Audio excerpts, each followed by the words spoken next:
Ashamaa daawwattoota fi dhaggeeffattoota TV kootii hunduma keessaniif nagaan waaqayyoo bakkuma jirtan irratti isiniif haa baay'atu isiniin jedha.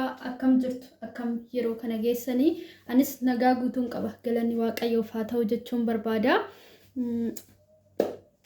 Egaa akkuma beekamu TV kiyyaaf warri haaraa taatanii like, share, subscribe gochuudhaan na jajjabeessaa maatii naa ta'a isiniin jechuu barbaada. Asumaan immoo obseen maal qabattee dhufte jechuun keessan oolu waan baricharra jirus waan immoo shamarraniifis barumsa hin qaba jedhe tokko qabadheen jira. Innis maal hojjettanii maal foottanii obboleewwan keenya shamarran yoo jennu waan guddaadha jechuudha. Waan baay'ee yaada goona jechuudha. Kam yoo milkoofna kan jennuufi kaayyoo dheeraa qabna jechuudha. Akkasuma utuma tokko hojjechaa jirru tokkorree hojjechuu yaala, utuma tokkos hojjechaa jirru tokkorree hojjechuu yaala jechuudha. Kanaaf shamarran waan guddaa waan yaaduu danda'u, namaafillee ofii keenya irra dabarree namaaf irra yaadna jechuudha. Maatii keenya firree biyyaa firree waa'ee biyyaa maalummaan biyyaa maal akka ta'e waan nu gale jechuun nuyi jechuudha. Kanaaf biyya kana keessatti dhufnee hunda keenyatti tolee miti kan hojjennu, hundi keenya bu'aa bayii odoo qabnu, otoo dadhabnu, otoo bu'aa bayii qabnu hojjenna jechuudha. Ijoolleen tokko tokko dhugaa dubbachuuf jiru amma dafqi isaanii irraa xabbi jedhetti maal bakka dafqaan dadhabanii yeroon boqotan irra tannasee ijoollee baay'eetu jira. Ijoolleen akkanatti hojjetan jechuudha. Dhugaa dubbachuuf hunda keenyatti hin toru. Garuu isuma keessattuu maaltu jira? Obboleewwan keenya shamarran keenya bara kana wantoota tokko tokkoon goddaamu. Maal innoo gaala irratti. Gaala jennu as yoo galletti milkoofnaa laata jennee warri fakkeenyaaf amma nuti warri gaala qaban qabaachuu danda'u, warri gaala hin qabne gaafa asii galle itti milkoofnaa laata. Maatii keenyarra gaala dhuunfaa keenyatti wayyaa jedhanii baay'ee dadhabochuudha. Kanarratti maaltu jira wottan obboloota koo wantoota baay'eedhaan bara kana keessa miidiyaan tolee jira. Meseenjaraan haasa'uu, telegiraamidhaa, iimoodhaa kallattii galeen waan barbaadameen haasa'uu danda'u jechuudha. Kana keessattuu maaltu jira wottanii obboleewwan baay'ee oggoota baay'ee dadhabanii biyya ormaa keessatti gaafa biyya galle hin boqonna gaafedhaan boqonnaa dhabu jechuudha. Dhugaa inni baay'ee na gaddisiisu kana jechuudha. Gaafa biyya galle boqonna gaafa jedhan boqonnaa dhabu. Maaliif yoo jettanii baay'inni keenya akka yaannisan nu ta'uu dida. Akka yaannisan nu ta'uu dida. Tokko inni maal yoo jettanii wantoota baay'ee jira. Inni tokko asii har'a teenyee hiriyaa tokko gizee qabannu hiriyaa sun har'a nu faana haasa'a, waan gaggaarii nuuf dubbachuu danda'a. Akkasumarree bakka kaayyoo sarree waan cimaa waan gaarii fakkaachuu danda'a jechuudha. Kana keessatti bakka wal baranii maatii akka walii taanitti waliin haasa'u, otoo dhaqee maatii isaaniin bariin, otoo maatii waliin barinii ishiidhaan maal jira mana ijaaressee eegaa, waan akkanaa karoora hojii qabsiisee eegaa, waan akkanaa jedha jechuudha nuun. Kana keessatti maaltu jira yoo ta'an obboloota koo innaakni akkana dhukan nuti gola ormaa keessa dhaabbannee waan turree fi nutti fakkaata. Gaafa asii galle bakka nuuruun keenya sun milkaa, gaafa asii galle jireenya dhuunfaa keenya jireenya bareeda san qabannaa, gaafa asii galle of dandeenya jiraannaa, maatii keenya irraa baanee of dandeenya jiraanna jennee waan baay'ee godhuu dandeenya jechuudha. Kana keessattuu inni garuu achitti an hojjetu diraamaan biraa nuti anasii wajjin haasofnu waan biraa jechuudha. Nufaan dhugaa dubbachuu fi namni tokko hunda jechuu koo miti. Namni tokko halkan malee guyyaa malee halkan bilbila haasa'uutti hin tolu. Galgala dhuunfaa jireenya isaa qaba. Maatii isaatti deebi'ee hoggaa galu sanii bilbila isaan cufata. Indee ganama hoggaa dhufe ani bilbila hanan cufeef rakkina akkanaatiif bilbilli koo mana kiyyatti wayin daataa na harkisuu didee wayin akkana godhuu didee jedha. Garuu inni birrii fudhata. Ittiin tasnaannaa jireenya isaattiin jiraachisuu danda'a. Akka barbaadetti jiraata. Asiyoo ishiin goddaamtu eenyudha? Nuti shamarran biyya alaa jirrudha jechuudha. Gaa'ela irratti bu'aa bayii guddaa Camni laphee ani fayyine ijoollee teenya biyya ormaa jiran gaa'ilaan jechuudha. Dhugaa dubbachuuf jireenya kaan irrayyuu gaa'ilaan. Inni achitti inni utaalaa inni sa'aatii 24 guyyaa akka barbaade taasifsiisaa waan baay'ee dubbataa.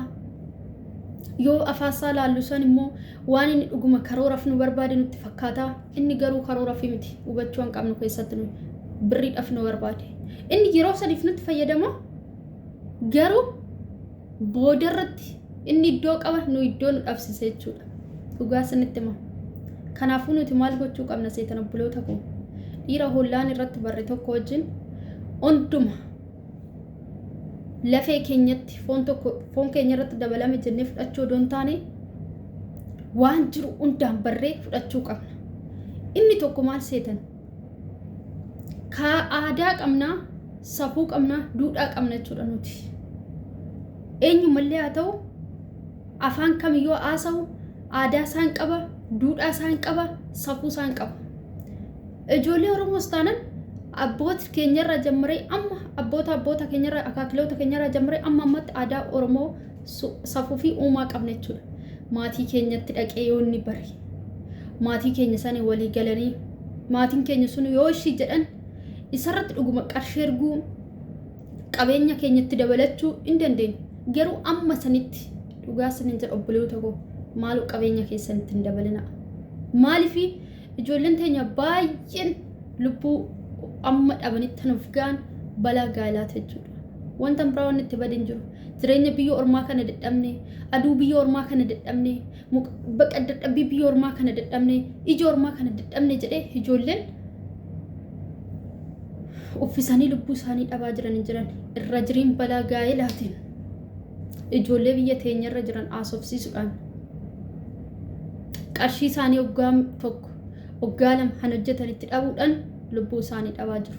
Obboloota koo kana keessatti maal jira? Nuti irraa of deebisuu qabna. Maaliif tokko argine nama tokko nama lama argine nuti as sadaffaa maaliif itti deemnee of ilaaluu qabna?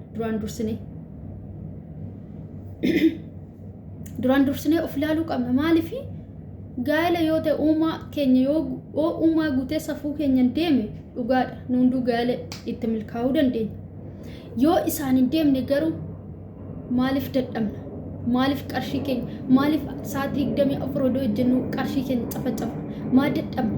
Manichis nutti hafu gaa'elichis nutti hafu waaqayyo keessan kan jedhe hin hafuumillee hin dhufa jechuudha. Kanaafuu irraa of eeggadhaa isiniin jedha obboloota koo. Baay'een keenya isaan dadhabaa jirra. Milkoofnaa asii yoo galletti gammannaa asii yoo galletti boqonna jenna. Boqonnaa kan namaa kennus waaquma gaa'elas kan namaa kennu waaquma. Gaa'ela akka fedhe gaa'eluma san immoo argattee an akka keessi kee barbaadu san argachuu dhiisuu dandeenya jechuudha. Maaliif namni gubbaa isaan nama laalu malee keessa isaa ashaboo miti nama qammasan ilaalan. Namni gubbaa isaa bareeduu danda'a, malki isaa kun nutti bareeduu danda'a, dheerinni qomatii isaa olee nutti bareeduu danda'a, dhaabbinni isaa nutti bareeduu danda'a. Isaan hawwuu dandeenya nama. Garuu inni guddaan namni sun kaayyoo qabu, karoora qabu. Maalinni jennee hubachuu qabna malee dhaabbina namaan laalina, malkii namaan laalina. Malkiin hin dhuma hin darba jechuudha. Maaliif malkiin nama hin dhufa hin darba akka bishaanitti malkiin nama. Bishaani gizee waan dhiroobe booruu dhufa, gizee waan caame maaltu dhufa qararaa dhufa jechuudha. Akkas malkiin nama malkiin keenya jechuudha. Dadhabaadha. Ganama kichuu taanee bareennaa xiqqoo ishii nuuronoo nutti baddee malkiin keenya jijjiiramaatuma fuulli keenya shuntuuratuma deema haalli jijjiiramaatuma nutti deema jechuudha. Kanaafuu nama malkiis laaluu miti qalbii laaluudha. Nama dhaabbinas oduma dhaabbina sanis ilaallettan immoo keessatti innoo kaayyoo maal qaba? Fuuldura isaatti guddina akkamii qaba? Jireenyi isaan akkamitti fuuldura isaatti yaadaa jira jettanii hubachuun anaaf sinirra jira jechuudha. Kanaafuu obboleewwan biyya ormaa keessa jirtanii haala kam keessattuu waan akkanarraa of eeggadhaa. Dhugaa bara kana keessa kan ijoolleen teenya irra jiriin isaan goddaamnaa jiru jechuudha. Kan isaan goddaamnu malee wanta biraan jiru jechuudha. Kanaafuu jabaadhatii irraa of eeggadhaa isiniin jedhaa. yaadan inni qaban irraa kanuma yoo isinitti tole waan tokko irraa hubattan like share subscribe gochuudhaan na jajjabeessaa maatiin haa ta'aa isiniin jechuu barbaada nagaa waaqayyoo bakkuma jirtanitti isiniif haa baay'atu.